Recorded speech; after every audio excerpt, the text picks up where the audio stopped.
untuk second year dan third year enaknya farm job atau hospitality job? Untuk kalian yang berasal dari Indonesia, kalian beruntung banget karena kalian berasal dari negara Indonesia yang mana negara kita termasuk ke dalam list subclass visa 462 atau 462 yang membolehkan kita mengambil hospitality sebagai syarat second year and third year visa.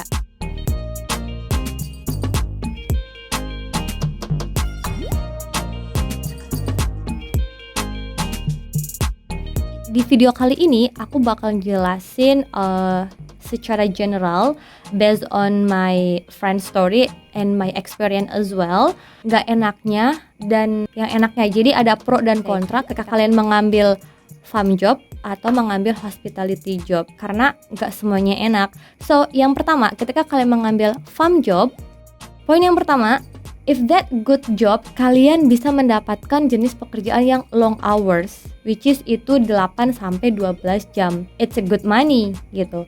Terus kalau kalian mendapatkan like shit jobnya itu nggak menentu. Kalian bisa aja dalam sehari itu 3 jam sampai 4 jam, which is aku pernah banget dapetin bad job ini yang cuma 2 hari in a week.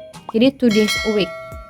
Terus di farm ini jenis pembayarannya itu ada hourly rate dan juga piece rate. Nah, kalau hourly rate kalian dibayar per jam.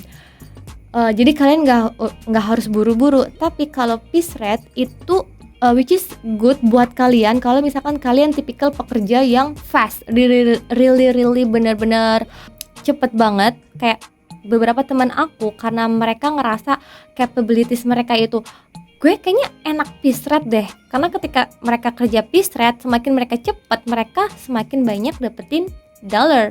It's a good choice. Nah, dulu aku pernah dapetin piece rate dan itu adalah washing onion. Kalian tahu kan, nyuci bawang. Dan aku dapetinnya piece rate di sini.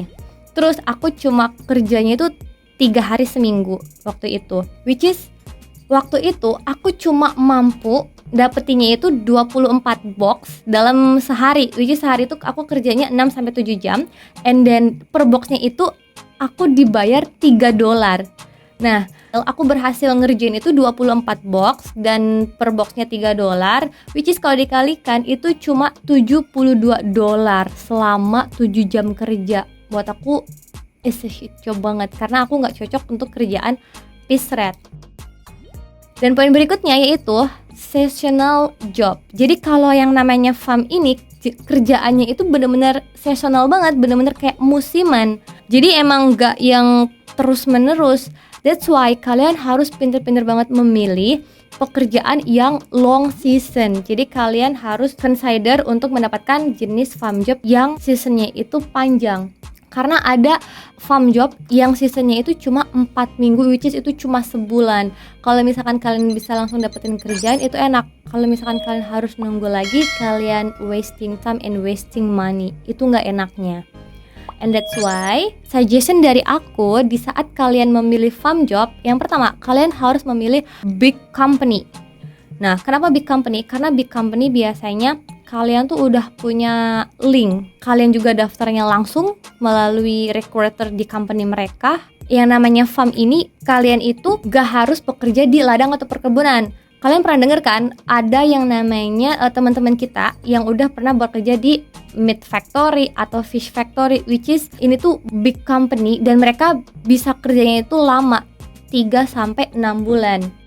Nah, yang kedua buat kalian yang pengen banget memilih hospitality job, based on my experience, hospitality job itu stable job buat aku ya, karena it's depend on the person. Karena memang ada orang yang prefer farm job, ada yang prefer hospitality job. Dari my opinion sendiri, hospitality job aku dapetinnya itu stable. Terus aku pernah kerja hospitality yang paling lama 9 bulan.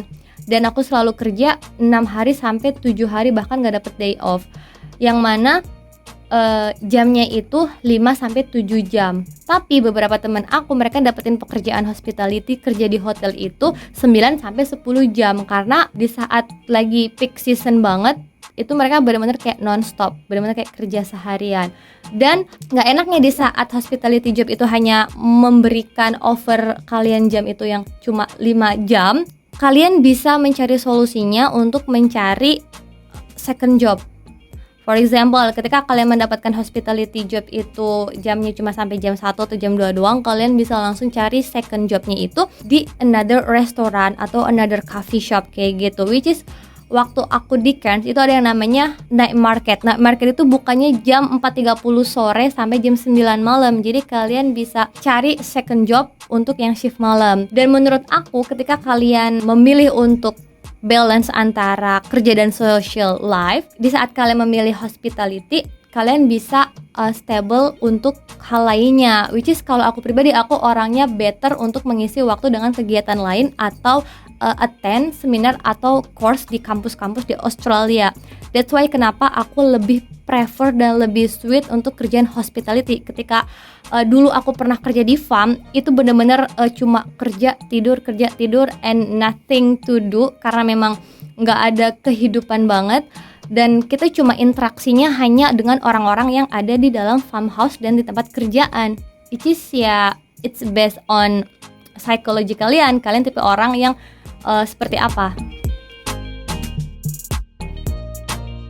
Waktu aku hospitality job, beberapa teman aku yang pernah kerja di perhotelan di Cairns itu untuk syarat second year and third year, salah satu teman aku kerjanya itu di Hotel Riley Crystal Brook atau Bailey. Nah, hotel ini nih memang terkenal memberikan long hours, which is teman aku selalu kerja 9 sampai 10 jam, which is dari jam 8 kadang sampai jam 6 sore, kadang lebih. So buat kalian, ini gambaran mengenai pemilihan farm job atau hospitality job. Jadi buat kalian yang gak suka farm job, kalian bisa hospitality job. Kalian bisa cek postal code-nya. Tapi kalau kalian memang males untuk hospitality job dan farm job, it's okay, karena setiap orang mempunyai preferable-nya masing-masing. So guys, thank you for watching and see you in the next video.